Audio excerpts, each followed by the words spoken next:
அண்மை செய்தியை பார்த்துக் கொண்டிருக்கிறோம். தமிழகத்தில் சென்னை, நெல்லை உள்ளிட்ட 15 இடங்களில் சிபிஐ அதிகாரிகள் சோதனையை மேற்கொண்டு வருகிறார்கள். இது தொடர்பான அண்மை செய்தியை பார்த்துக் கொண்டிருக்கிறோம். கூடுதல் தகவல்களை எமது செய்தியாளர் கதிரவன் வழங்க கேட்போம். கதிரவன், வணக்கம். விவரங்கள். கனிமவள முறைகேடு தொடர்பாக தமிழகத்துல 15 இடங்கள்ல சிபிஐ அதிகாரிகள் இன்று காலையில் இருந்து சோதனைகள் நடத்தி வருகிறார்கள். உயர்நீதிமன்ற உத்தரவுப்படி இந்த சோதனையானது நடத்தப்படுவதாகவும் தெரிவிக்கப்பட்டிருக்கிறது.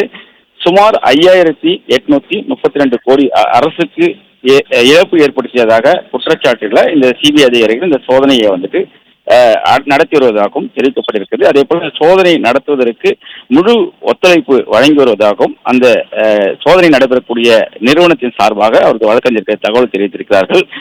தமிழகத்துல கனிமவள முறைகேட்டில் 5832 கோடி ரூபாய் இழப்பு ஏற்பட்டது குறித்து முறையாக சிபிஐ விசாரித்து நடவடிக்கை எடுக்கபடி சென்னை உயர்நீதிமன்றம் உத்தரவிட்டது. அதன்படிதான் தற்போது சிபிஐ அதிகாரிகள் விவி மினரல்ஸ் தொடர்பான இடங்கள்ல சோதனையை நடத்தி வருகிறார்கள். சென்னையில 3 இடங்களில் இந்த சோதனையானது நடத்தப்பட்டு வருகிறது.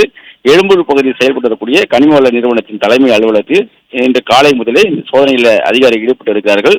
தாது மணல் எடுப்பதற்காக விவி மினரல்ஸ், டிரான்ஸ்வேர்ல்டு கார்னெட் நிறுவனம் உட்பட 7 நிறுவனங்களுக்கு திருநெல்வேலி மாவட்டத்தில் 52 உரிமங்கள் வழங்கப்பட்டதாகவும், அதே போல தூத்துக்குடி மாவட்டத்தில் 6 உரிமங்களும், கன்னியாகுமரியில் 6 என 64 உரிமங்கள் வழங்கப்பட்டிருக்கிறதாகவும், சட்டவிரோதமாக தாது மணல் எடுக்கப்படுவதாகவும் அந்த புகார்களை தொடர்ந்து தாது மணல் எடுப்பதற்கு கொண்டு செல்வதற்கும் 2013ஆம் ஆண்டு தடை விதிக்கப்பட்டது.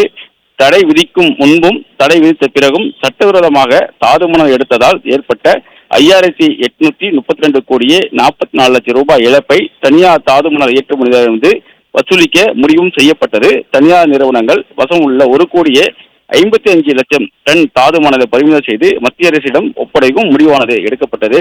இதனை அடுத்துதான் மாவட்ட ஆட்சியர்கள் தலைமையில் அமைக்கப்பட்ட குழு ஆய்வு செய்ததில் 2018ஆம் ஆண்டு முதல் 2022ஆம் ஆண்டு வரை இடையான ஆண்டுகளில் மற்றும் சுமார் 16 லட்சம் டன் அளவிலான தாது மணல் சட்டவிரோதமாக எடுக்கப்பட்டதும் கண்டுபிடிக்கப்பட்டது.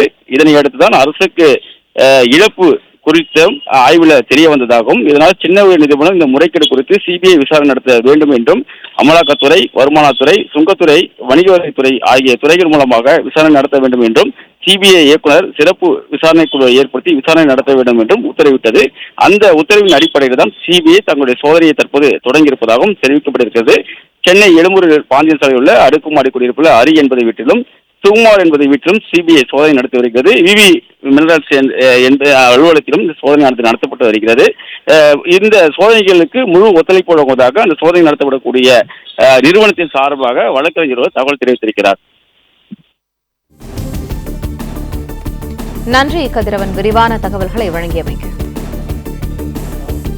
பிளே ஸ்டோர் மற்றும் ஆப் ஸ்டோரில் இருந்து பாலிமர் செயலியை QR கோடு மூலம் பதிவிறக்கம் செய்யுங்கள். செய்திகளை உடனுக்குடன் பெறுங்கள்.